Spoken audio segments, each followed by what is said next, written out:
My name's Manny 22 years old. I live in Grass Valley, California, and I'm a harmonica player. And yeah, I've been playing music for 12 years, about 12 years. And when I found blues music when I was about 15, it changed my whole world, and it's pretty much all I've ever done since. I was born in Lakeport, California, which is about 30 minutes from Ukiah. I could be wrong, I'm bad with time. And yeah, I moved out of there when I was 8 years old with my mom and my grandma, or not my grandma, excuse me, my mom and my stepdad. And then my grandma moved later, and my Uncle Chris moved later, and yeah. What was it like in your town? Well, at one point, it was a beautiful resort town. They had Knockdown Mendocino, where they had all these cool bands play, and beautiful area, but a bunch of people started polluting the water. The water got polluted. When the resort town dies, all that's left is drugs and just terrible shit. So, yeah, I mean, there's not a lot of opportunities there.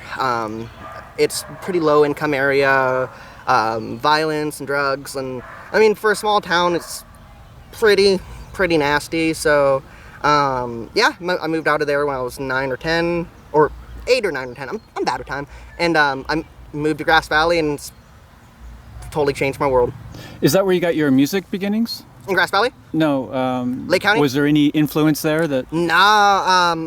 The first, my mom at the time hung out with some unsavourable people, so I was just around shitty music and shitty people. And, well, I mean, shitty music's subjective, but not what I would like to pursue. And I didn't really start getting into the music I liked until I was about 13 or 14, when I got my first Jimi Hendrix CD. That's what changed me musically, and then I didn't find blues till about 2 years later. So was that your aha moment, the Jimi? Oh yeah, because I mean, when I got here, I was really into metal, and I still love. There's a lot of cool metal bands, but I mean, I grew up listening to like Slayer and Exodus and Cannibal Corpse and Pig Destroyer and all these heavier bands, and that's what my stepdad was into, and that's what my mom was into, and not so much my mom, but definitely my stepdad. And he was gonna throw away a Jimi Hendrix CD, and he what? What's that? Dude, exactly. He was gonna throw away a Jimi Hendrix CD, and he's like, "You want this?" I'm like, "What's this?" And he's like, "Oh, you need to go listen to this." So I listened to that album like 10 times that day, dude, just over and over again. Jimi Hendrix, I mean, blues is my favorite music, but Jimi has probably had one of the biggest impacts on my life just as a human being. Wow, okay. Throw away a Jimi Hendrix. Well, it wasn't an LP, so maybe that's why, you know? Yeah. Okay, so you got to Grass Valley. Yep. And you came with my mom and my stepdad. My stepdad's mom lived here, and my stepdad was from Lake County, and my mom was from Lake County, but his mom moved up here when she split up with my stepdad's dad, and yeah, they lived over on McCourtney, so we moved there and bounced around a bunch of motels when we first lived here, and then I ended up growing up on Greenhorn Road in this trailer that I loved as a child. It was a godsend from where I was born, where I lived, and it was just beautiful woods I could explore as a kid, and I'd go hiking, and I'd go screw around, and there's like all these hunting I don't even know what you fucking call them, but hunting posts that you climb up way high in the trees, and you'd sit up there and just hang out, and yeah, it was a lot of fun. Yeah, and so you were in a trailer up on the hill? Pretty much, yeah. Yeah. And then, what did your parents do for income, or? My mom was the last person that worked at Kmart in California. One of the last people. At least the one here, and Kmart's pretty much gone. But yeah, my mom worked at Kmart for 20 years, and my stepdad has been. He was a tree serviceman for the past probably 15 years now, and yeah, he's really good. That was one thing I would say about him, is very, very good at his job. And same with my mom. My mom, for all my parents' shortcomings, they're definitely very hard workers, and they're always at work. Yeah. And then what else? What do you like to do now for like your free time? Harmonica. No, I mean, I only know you a little bit from in town, but do you have other What do you play other instruments, or is it Yeah, just... I play her. So I started out on guitar. Guitar is my favorite instrument, or excuse me, guitar is not my favorite instrument. Guitar is the first instrument I started on, and I started playing that when I was 10. I got my guitar on Christmas. This little shitty black Dinky Jackson, and I played that thing till it was nothing. And yeah, and then when I was 15, my stepdad's mom one day, she was supposed to take me to school, and instead we spent the whole day getting stoned and listening to all these blues albums. And yeah, it was pretty rad. And she showed me Howling Wolf and Muddy Waters and Little Walter and B.B. King and John Lee Hooker, and that completely changed. Like, I thought Jimmy changed my life, but from that point on, I knew exactly what I wanted to do, and I wanted to make other people feel like how these artists make me feel. And yeah, so the Otis Spann said the harmonica is the mother of the blues band, and I took that at heart. And one day, funny enough, actually I was walking here, I was probably 15, I was listening to music, and I was listening to all these songs that had harmonica in it. Drifter from Canned Heat, John Lee Hooker Canned Heat album, what were some other ones, Juke, Little Walter, James Cotton's Slow Blues, and just a couple other ones. And I decided that harmonica is the coolest thing ever, and I'm going to spend the rest of my able life doing that because there's nothing else I'd rather do. And how did you identify at such a young age what good music was? Like, it seems like these albums and CDs were thrown at you kind of randomly. Like, how did you... Some of it, I guess, was... It's like, when I listen to blues music, I close my eyes, and it takes me to this... I mean, it does this for everyone, probably. No, I mean, different music for different people, but it takes me to this place that I can't get to unless I'm playing music or I'm listening to music, and I'm free, and I'm not bound down, and I'm not me. I'm me, but I'm not me, and I like not being me sometimes. Okay. You think a lot of musicians are like that? I don't know. It's everyone like plays to be somebody or something else. It's not even being something else. It's just like, it's this feeling where I get taken away and I am who I truly am for once. And I have a hard time talking to people and interacting with people in my life most of the time, and I'm not very good with my words, but when I play music, I can speak, and I can speak clearly, and I can say what I want to say, and it's not hard, and it makes sense. And you can't lie in music. You cannot fucking lie. You can lie. People lie all the time, but you cannot lie with music. You can steal people's songs, but people find out, and there's just... Art is one of the most honest things that the human being can do. You can't be an imposter. Exactly. Yeah. The second you start playing, people know if you're bullshit or not. Right. Yeah. Okay. We were talking about doing two different videos, but one about music and one about your life. But I think this is sufficient to like. I don't think we need to do that. This is great. No, this is great. Okay. Yeah, it makes it easier for me. So, what else? It seems like a lot of people know you in town, admire your playing. Do you feel you are? At what level do you feel that you are in your own? I don't know, man. It's like heart. It's all subjective. I mean, I'm a good harmonica player, but I mean, am I the best harmonica player? Fuck no. I mean, is there a best harmonica player? Fuck no, dude. I mean, people arguably say Little Walter is the best harmonica player. They say Paul Butterfield is the best harmonica player. Jason Ritchie is the best harmonica player. Howard Levy is the best harmonica player. It's all a preference thing, and the beautiful thing to me about music is there's no ending, and there's no reason to compare yourselves to other people because we're all on our own musical journey. And Paul Butterfield said it best. The harmonica is one of the closest instruments to your brain when you're playing it. Like, even compared to horns or saxophones, they're still out there. Harmonica is right here in your face, and the different mouth cavities, different the sizes of your throats, different hand size, everything. No one's gonna sound exactly alike, and there's no reason to sound like other people. Butterfield called the harmonica the horn from the heart, and I always thought that was one of the coolest things ever. And no matter how good you get at music, like the more and more I play and the more advanced that I get as a player, I realize that there's so much to learn, dude. There was no ending to music. I mean, yeah. The best players know that. Howard Levy knows that. Jason Ritchie knows that. Little Walter knew that. All those guys knew that because it's about the love of the craft. It's not about, there's no end. It's about the journey of playing music. The journey, yeah. And any good story is about the journey. Exactly. Right, you know? I mean, it's the reason we do it. Destination never as fun as the way there, dude. Earlier, before we turned the camera on, you said something about other harmonica players criticizing you or making fun of you. Can you go back to that for a second? Well, it's like, I wouldn't, I guess. Or you went to a fest, or what was it? Well, I guess the way I'd put it is like, I'm not going to use names because, I mean. No. But there's a clear separation in where harmonica's going from where it's been. And I feel the great harmonica players of the past, if they saw what people are doing now, would have been stoked. I mean, because Little Walter, I mean, he was listening to horn players, he was listening to pianos, he was listening to everything. He was copying all these licks from these different instruments. And that's what made him sound so cool.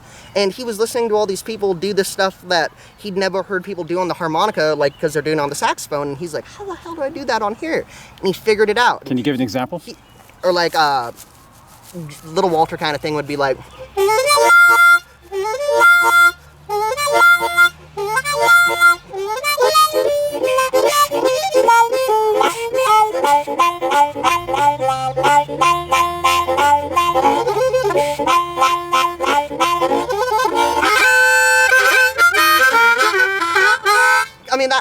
that probably wasn't, I mean, that's kind of the idea. And Little Walter kind of created the harmonica blues vocabulary that we know today. But if he just stopped there and didn't want to learn all this new stuff, that would have never got created. So instead of people taking the philosophy of this brilliant man, they're just like, oh, I want to sound like this dude. Not, I want to take this instrument and push it in new directions. I want to sound like Little Walter, which is cool. And if that's what you want to do, fuck it, dude, Little Walter's awesome.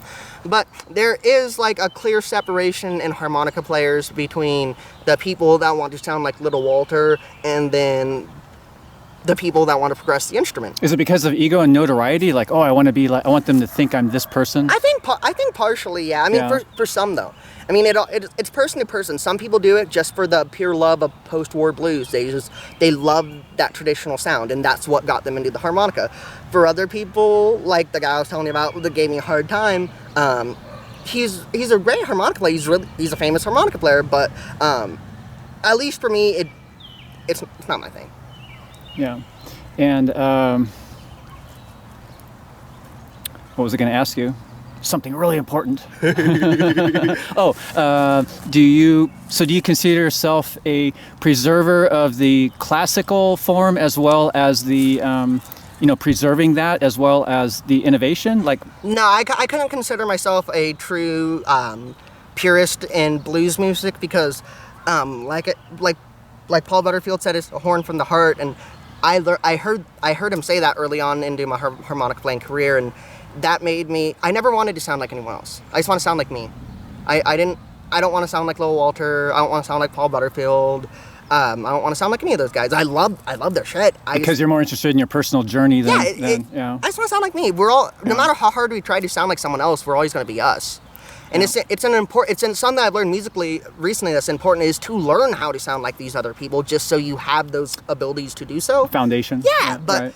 I mean, it's just about being you, man. That's why we play music. We play music to be us. We play music to say what we're gonna say. I mean, I can't speak for anyone else, but I mean. Yeah, I have to say this though. Having listened to you in local venues here, like when you hear authentic, I think maybe what you're might be saying too. It's when you hear authenticity and you see it and you feel it, then you recognize it, yeah. Right?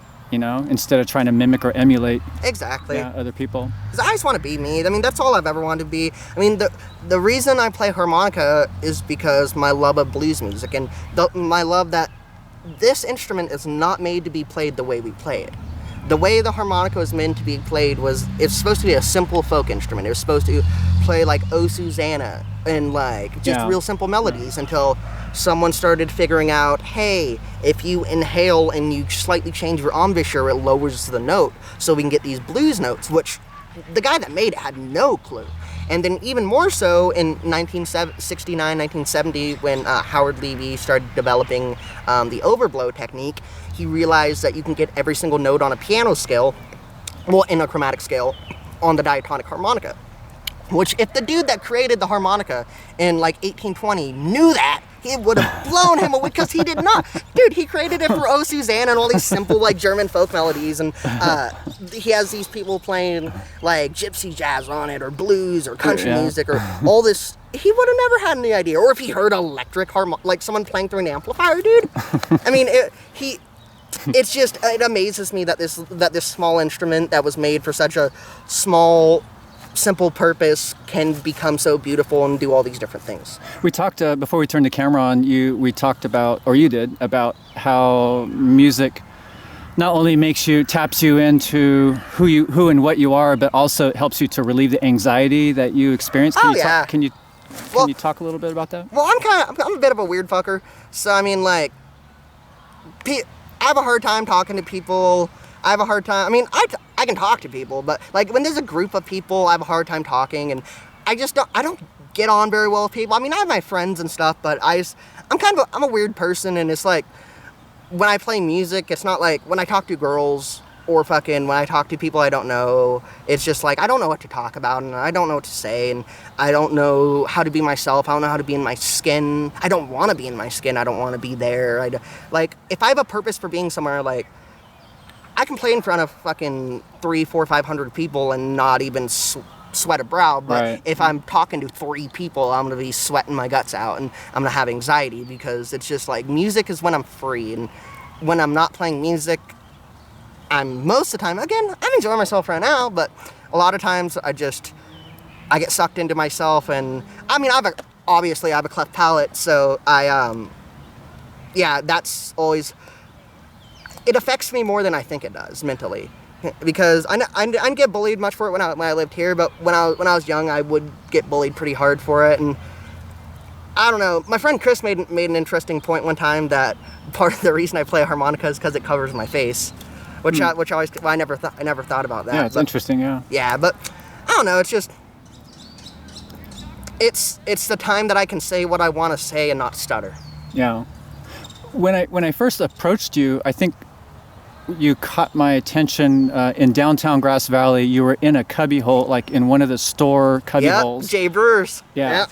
And I was walking along, and then I'm like hearing this music, and then I had to like take 5 steps back, and I'm like, what? This is amazing. So that was my first introduction. And then I saw you around town. And I'm like, oh, okay, made the connection. When I first asked you if you would consider sharing a story, I think you just immediately said, yeah, no problem. Like, considering, your challenge with, talking with people or whatever, what made you say, yeah, let's... Well, it's like, if I have a purpose, when I go places with a purpose, I'm fine, because I don't know. I'm a weird person in the sense. I mean, everyone's fucking weird, but I mean, like for example, if like here, like my purpose for being here is to come here and to talk about music and talk about myself, and we came here together, and it's between me and you, and we're talking. If I'm like go out to a bar and there's all these people, I don't know how to talk to people. I don't know what to say to people. When I go to a show that I'm not playing, I don't know how to really talk to multiple people at once. There's like a whole level of like unspoken kind of ways people talk that I just never understood. Okay. Yeah. Okay.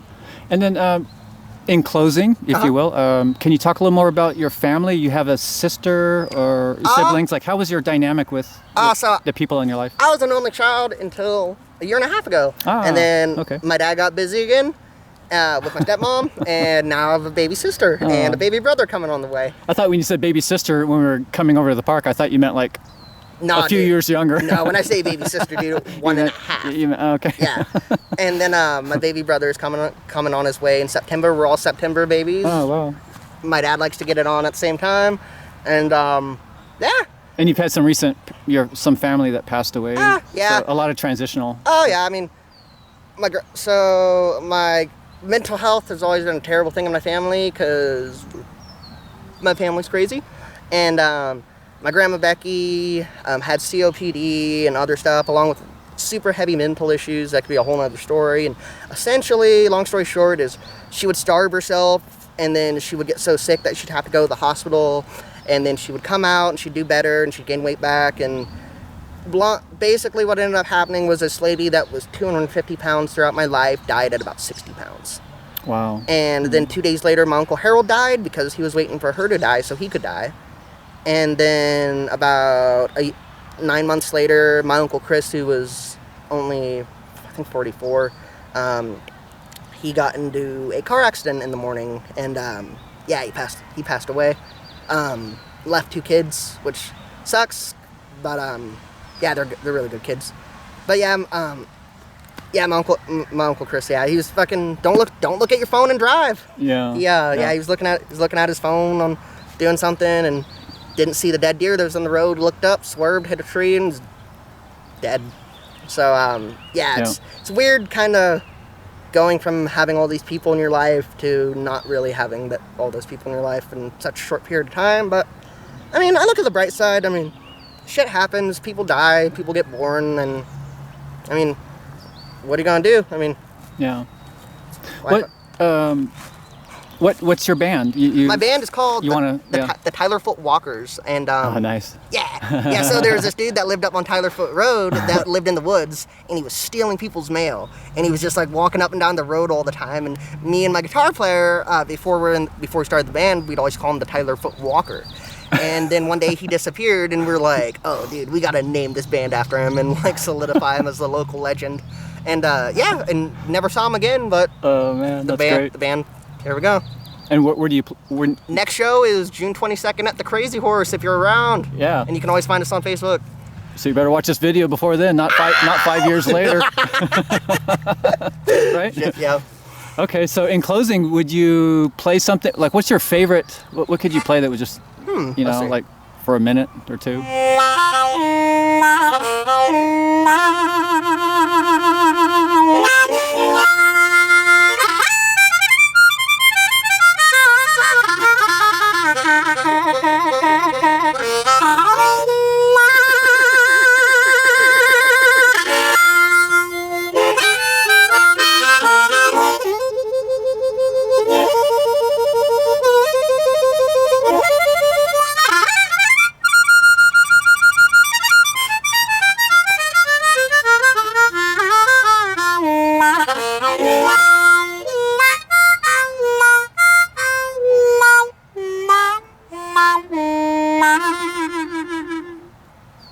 That's so cool, Manny. You know why? Huh. Because I don't have to do any editing. Yeah! I can just fade out from here. Fade to black. Yeah. Fade to black, dude. Wow, that is cool. Thank you so much. What a pleasure, and I had no idea, and this is why I do what I do, right? Thank you. To learn, and what an amazing human being and musician. So thanks, man. I will be looking forward to your upcoming show. Thank you. And follow his channel. Yeah, he is awesome. Follow him.